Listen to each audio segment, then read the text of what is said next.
Good afternoon. This is the April 24th, 2025 Zoning Board of Adjustment regular meeting. My name is Matt Perry, and I'm chair of this board. I will now call this meeting to order and ask the clerk to call the roll so that we may verify the presence of quorum. Board Member Callahan is absent. Eichholz. Here. Grants Korsch is absent. Hutchins. Here. Ingram. Aye. Perry. Here. Smikarova is absent. Wang. Here. We have 5 members present. Thank you. Let the record show we do have quorum. With that, we'll proceed to our agenda, a copy of which was posted for public access to the city's legislative information management system, available at lims.minneapolismn.gov. Is there a motion to approve this agenda? So moved. Second. It's moved and seconded. Is there any discussion on the motion? Hearing none, all in favor of the motion indicate by saying aye. Aye. Any against indicate by saying no. That motion passes and the agenda is approved. I believe all the board members have seen a copy of the minutes from the April 10th, 2025 Zoning Board of Adjustment meeting. Is there a motion to approve? So moved. There's a second. Is there any discussion on the motion? Hearing none. All in favor of the motion indicate by saying aye. Aye. Any against indicate by saying nay. Any abstentions? If you weren't here, please abstain. And with that, the motion passes and the minutes for the Zoning Board of Adjustment April 10th, 2025 meeting are approved. Mr. Ellis, are there any petitions or communications? Chair Perry, members of the board, there are no petitions or communications this evening. All right, let's review the agenda.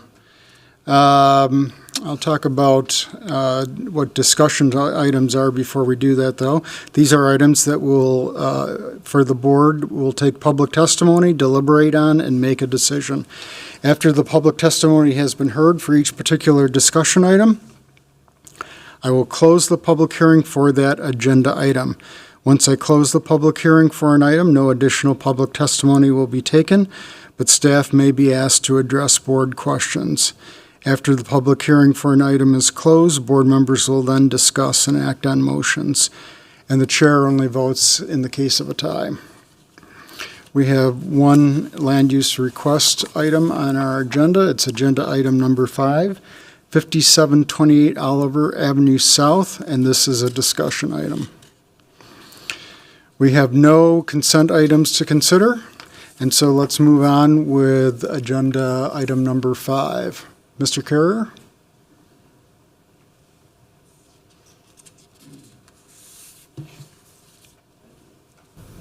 Good afternoon, Chair Perry, members of the board.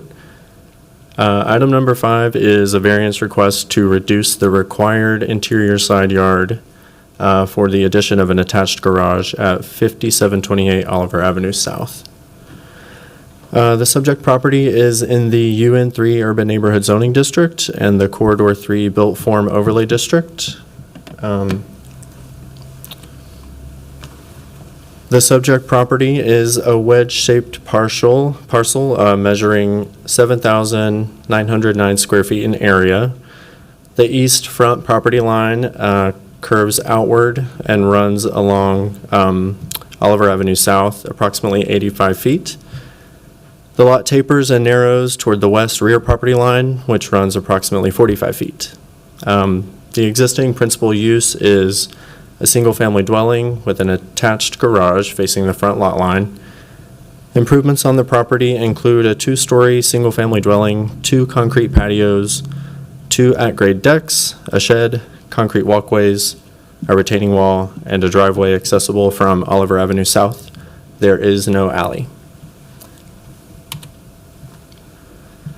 The applicant is proposing to construct additions to the existing structure, including an attached 2-stall garage, a 2nd story, a front porch, and widen a section of the driveway to match the new garage entrance. The existing structure includes an attached single-stall garage that does not currently conform to the ordinance's yard requirements, with the southwest corner of the structure slightly less than the required minimum 5 feet from the interior side property line. The proposed addition meets the requirements for attached accessory uses designed for the parking of vehicles, which shall extend no more than 5 feet closer to the front lot line than the facade of the first story when the garage door faces the front lot line. The width of the garage wall facing the front lot line does not exceed 60% of the width of the structure, and the proposed garage would reduce the interior side yard setback from 5 feet to 1.2 feet. So the applicant is requesting a variance to reduce the required interior side yard from 5 feet to 1.2 feet. At the time of this hearing, the Department of Community Planning and Economic Development has received no public comment. The Department of Community Planning and Economic Development has analyzed the application to vary the yard requirements based on the following findings. Challenges exist in complying with the ordinance because of circumstances unique to the property. The unique circumstances were not created by the persons presently having an interest in the property and are not based on economic considerations alone. This parcel does have an unusual shape and lacks alley access, which are somewhat unique circumstances. However, these circumstances do not create a practical difficulty in complying with the ordinance's yard requirements. It's possible to construct additions of an attached garage and second story that would comply with the ordinance's yard requirements. Alternative designs could allow the applicant to construct a larger attached garage while maintaining at least a 5-foot setback from the interior side property line. This finding is not met. The property owner or authorized applicant proposes to use the property in a reasonable manner that will be in keeping with the spirit and intent of the ordinance and the comprehensive plan. The continued use of the property as a single-family dwelling is in keeping with the spirit and intent of the ordinance and comprehensive plan, but the proposed addition does not align with the applicable guidance and policies relating to the built form. Yard controls provide for orderly development of the use of land and to minimize conflicts among land uses by regulating the dimension and use of yards in order to provide adequate light, air, open space, and separation of uses. Yard controls also play a role in stormwater management, defining public and private spaces, and creating a landscape buffer for ground level residential uses. The request to reduce yard requirements to 1.2 feet is unreasonable considering alternative design options can reasonably comply with the applicable guidance and built form standards of the ordinance and comprehensive plan. This finding is not met. And finally, the proposed variance will not alter the essential character of the locality or be injurious to the use or enjoyment of other property in the vicinity. If granted, the proposed variance will not be detrimental to the health, safety, or welfare of the general public or of those utilizing the property or nearby properties. The request to reduce the required interior side yard to 1.2 feet would alter the essential character of the locality. If granted, the proposed variance would be detrimental to the health, safety, or welfare of those utilizing the property or nearby properties. In addition to the role yard requirements play in stormwater management and providing adequate light and air, these requirements also support emergency responses by maintaining adequate space between development, especially on parcels with a lack of alley access. This finding is not met. That concludes my presentation. The Department of Community Planning and Economic Development recommends the Zoning Board of Adjustment adopt staff findings and deny the variance request to reduce the required interior side yard at 5728 Oliver Avenue South from 5 feet to 1.2 feet. Thank you. Thanks for your presentation. Are there questions of staff? Yes. Thanks, Chair Perry. Thanks for your presentation. It was very thorough. Appreciate it. Can you go to finding 3? What about this project impedes the health, safety, and welfare of those surrounding properties? It looks pretty similar to other properties adjacent to it and on the same block. If you go to Google Maps, what about this is not in character with the neighborhood and actually going to impede someone's health, safety? Chair Perry, board member, the discussion we've had among zoning staff is related to emergency response. We didn't have review of emergency response or, the fire department or anything, but reducing the required yard from 5 feet to 1.2 feet where there is no alley access. I know for other permitted obstructions in the required yard, the closest they could be for most is 2 feet from the property line. And one reason is to allow for adequate access for emergency responders. Okay. Can I ask? Yes. Chair Perry, Board Member Hodges. I think one of the things to bear in mind, staff's doing this analysis on the assumption that then the other property owner could do something such as a fence along that property line, which would be allowed as of right. And so that's something to take into consider. And it wouldn't necessarily be open on the other property around the structure. So that's kind of one of the considerations, which is why that finding is done in the way it is. But, you can certainly find other things on your end, but that's one of the rationales behind staff's thought process. Can I ask a follow-up then? Absolutely. Are you able to, do you have your laptop to pull up the site permit or the site, the plot view essentially? Because I think the adjacent property is actually much closer to the property line than what they're proposing. Am I wrong?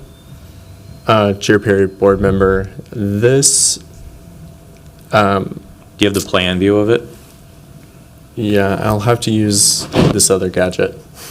Okay.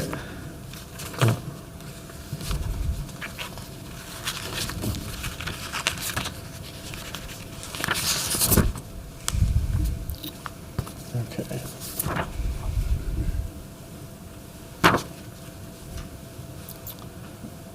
My curiosity just hits me because there is access on the other side of the house. So if it's about accessing the house as a whole, or the property as a whole, there's access, just as much as anybody nearby is.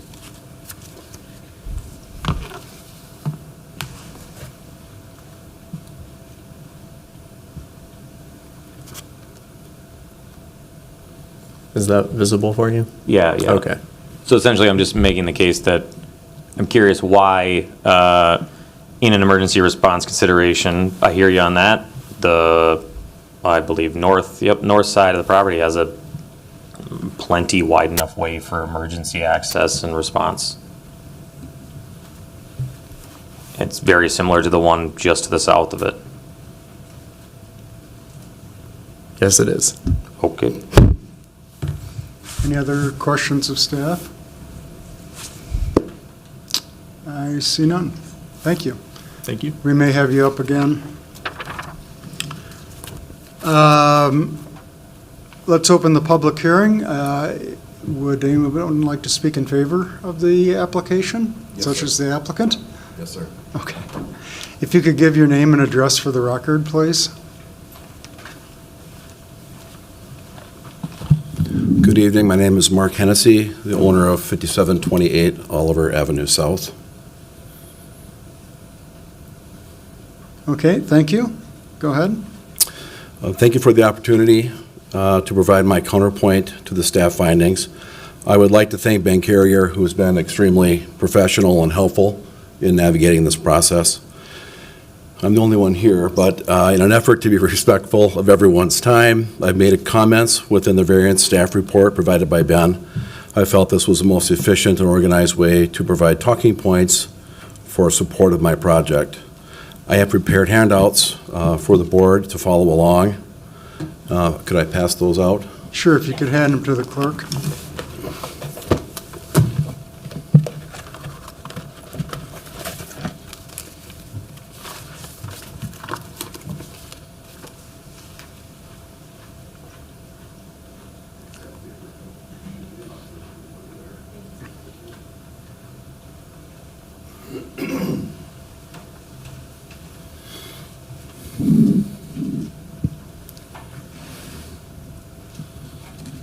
I'll be addressing two areas within the analysis section of the report, and we'll be reading the finding comments and providing a rebuttal for your consideration. The second handout provides examples of similar projects I will conclude by briefly reviewing those examples. When everyone gets it, could you please turn to the blue tab? And it's on the back side of that blue tab is the content that I'll be referencing.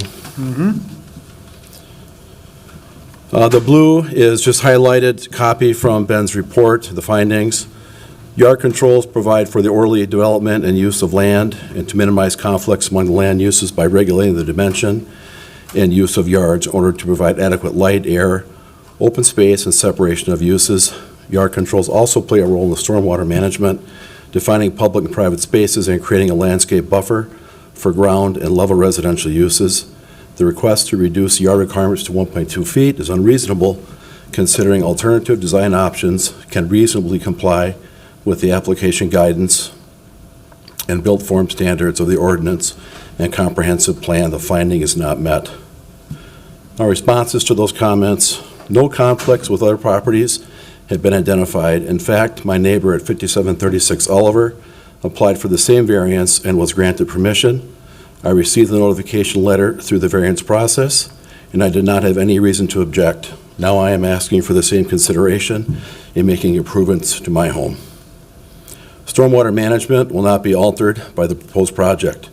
Currently, water flows in our backyards from north to south in a swale.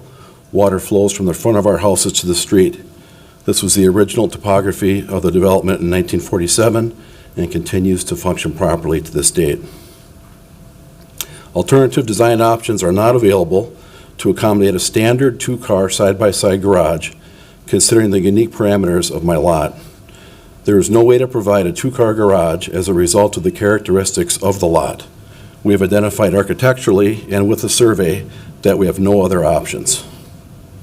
The project will not impact airflow. Our wedge-shaped lot allows for more airflow than typical rectangular-shaped lots. Similarly, light will also not be affected as a result because our houses are set askew of the traditional east-west grid lines.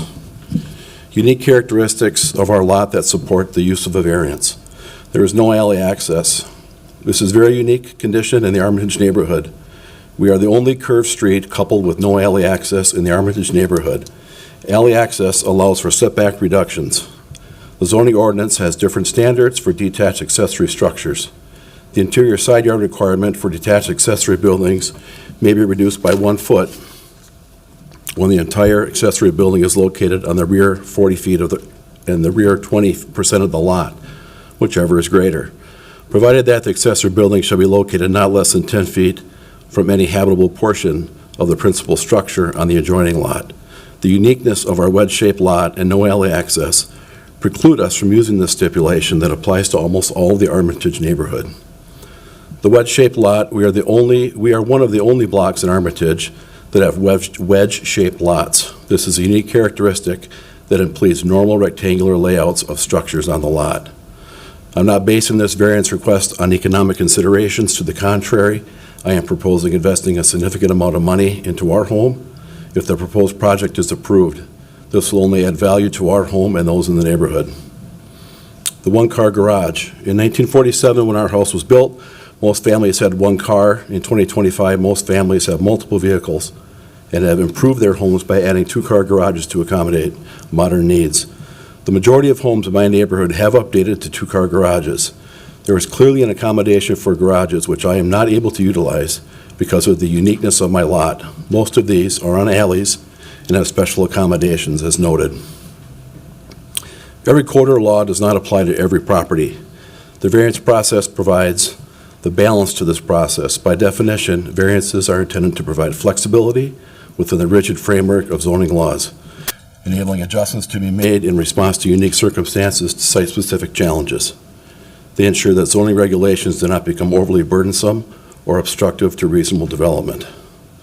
With the additional clarification and like project examples in the Armitage neighborhood, is our hope that the intent that this is deemed a reasonable development and use of the variance tool. The request to reduce the required interior side yard to 1.2 feet would alter the essential character of the locality. If granted, the proposed variance would be detrimental to the health, safety, and welfare of those utilizing the property or nearby properties. In addition to the role yards requirements play in stormwater management, and providing adequate light and air. These requirements also support emergency response by maintaining adequate space between the development, especially on parcels with a lack of alley access. This finding is not met. The application for variance would not alter the essential character or be detrimental to my neighbors. My neighbor 2 houses to the south of my address at 5736 Oliver Avenue South applied for the same variance I am applying for and was granted. There were no negative responses from the neighbors, and the construction has not exhibited any detriment to the quality of life as a result. Health. No adverse health issues have been identified. Safety. There is no threat to safety or access for emergency response. Like my neighbor, I have a full gate on the north side of my property which provides unencumbered access to life safety personnel.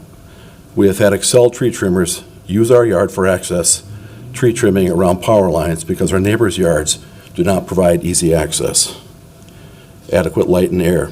The wedge shape of our lot provides more space in between buildings because it gets larger from back to front. This is clearly visible in the following photos. The following photos show my neighbor's conditions at 5736 Oliver and my proposed addition. The next sheet, I reference the Hennepin County property map showing the proximity of my property to the example property that was granted the same variance. My property is at 5728, and my neighbor's property is 2 lots to the south at 5736. The next sheet shows the example of the proposed garage that will be a mirror image of what my neighbor has constructed. The next page, this photo shows a 2-car attached garage addition, which is exactly the same condition as my variance request. This photo also shows how the angle of our house improves air movement and light exposure, which is unique to our block. If you look closely at the above picture, the owner built a 2+ car garage. This could have been reduced in size of the addition and most likely been within the 5-foot variance. The addition was granted permission even with the additional bonus space, which pushed the setback to the same distance shown on our site plan. I am requesting a variance to accommodate the minimum interior dimensions practical for a 2-car garage. Next page shows a photo of a closer view of the garage in proximity to the property line. The next photo shows the dimensions from the corner of their garage to the property line with a variance of about ±1 inch. The photo on the bottom shows the gate on my neighbor's property, which allows for emergency access for personnel and utilities. The next page shows my 4-foot gate, which also allows for unencumbered access for emergency responders. The second handout that I prepared are just other examples of homes within my neighborhood that, from looking at the street and not going on the properties physically to measure, also exhibit additions similar to mine that are within the 5-foot setback. First one is at 2105 57th Street. It's a 2-car attached garage within 5 feet of the property foot setback. The second page is at 2116 57th Street. There's a new 3-car garage within the 5-foot setback. The next page is an aerial view of that same property. Next page is 2216 57th Street South. It's a 2-car detached addition, and it's not on the alley with less than 5-foot setback. The next page shows the street view and a little better viewpoint of that lot line encroachment. Next page, 5445 and 5441 Newton Avenue South, showing existing single-car garages with new construction, additional 2-car detached garages. This shows how lots on alleys have an approved stipulation that does not apply to my unique lot. 5710 and 5714 Newton Avenue South, showing 2-car attached garage additions within the 5-foot setback. It does not appear that this configuration supports air, light, stormwater, or emergency services. The 5714 property shows 2+ car addition and a bonus room, similar to my project. The 2+ car space appears to push the addition within a few feet of the property line. 5710 and 5714, the next 2 or 3 pages are just additional angles showing that condition.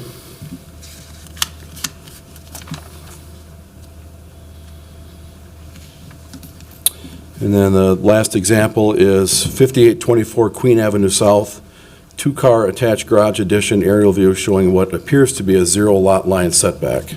That is the picture with the pool in the backyard. The final two photos are just showing a different aerial view and then the street view of that condition, which again appears to be a zero lot line condition. I've been in the construction industry over 30 years, and I fully understand the need for building codes and building standards. I also understand the importance of variances and special conditions that are experienced. I have applied for this variance, and it was recommended to be denied in the initial review process. I have invested a substantial amount of time and money to get this project to this point after witnessing like-for-like projects being completed and built in my neighborhood. I'm here because I believe the variance tool is intended for these projects like our garage addition. I have provided an explanation to all the staff comments and shown examples of exact and similar conditions 2 houses away and within my neighborhood. I hope that the information I have presented to you this evening provides additional insight and context to support the project moving forward. Thank you for your time and consideration. Thanks for your presentation. Are there any questions of Mr. Hennessy? Yeah. I just wanted to clarify something. In the staff report for variance challenge 1, it lists that, it is possible to construct additions that would comply with an ordinance yard requirements. I was curious to hear your response about that. Yeah, so in order to get a 2-car garage, you need at least 20 feet wide to do that, and we cannot do that without the variance. And to do anything less than 20 feet, it's not a 2-car garage at that point, it's a 1-car garage, and it becomes financially not feasible to invest that kind of money without having the availability to put 2 cars in there. Thank you. Any other questions? Yes. Thanks, Chair Perry. Thanks for your report. Super detailed. I think you make a good case. More a comment than a question, but good case. Appreciate it. Thank you. Anyone else? I don't see anyone. Thank you. Thank you very much for your time tonight. I really appreciate it. Okay. Since this is the only person in the audience, we will close the public hearing. And comment? I'd actually like to ask staff a question, if I could. Mr. Hennessy is saying he can't really build what he needs to, he would like to, I shouldn't say need, this 2-car garage. Staff is saying that it is actually possible to do that. Can you help us figure that out? Yeah, Chair Perry, thank you for the question. Staff's consideration was you could meet the 5-yard required setback by compromising living space, by altering the design that way.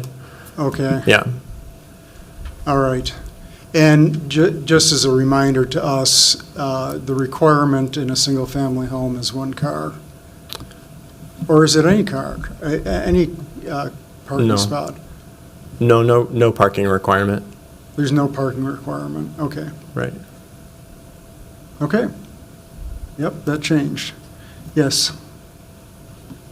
I'll take a whack at a motion if you're interested. Sure. Notwithstanding staff findings, I would make a motion to approve the variance request.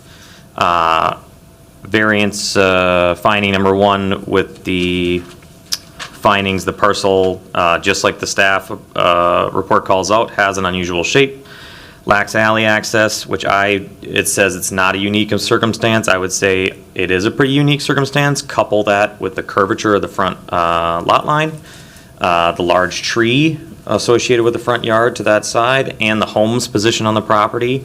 It is skewed, 1940s build, right? Skewed to one side of the property. I think all those 3 things put together is a unique circumstance for that property. Finding 2 about where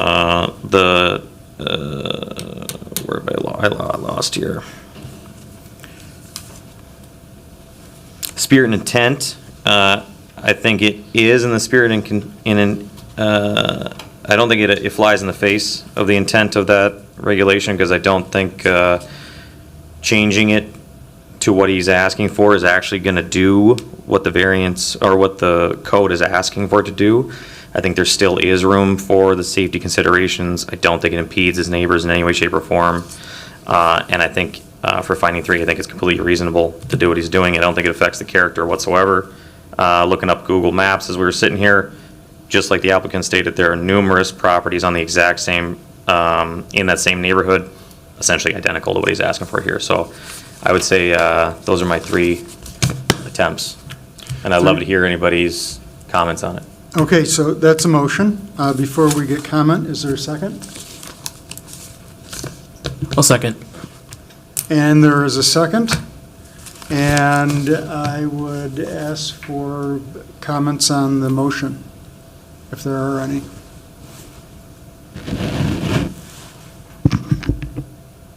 And hearing none, I will ask the clerk to call the roll.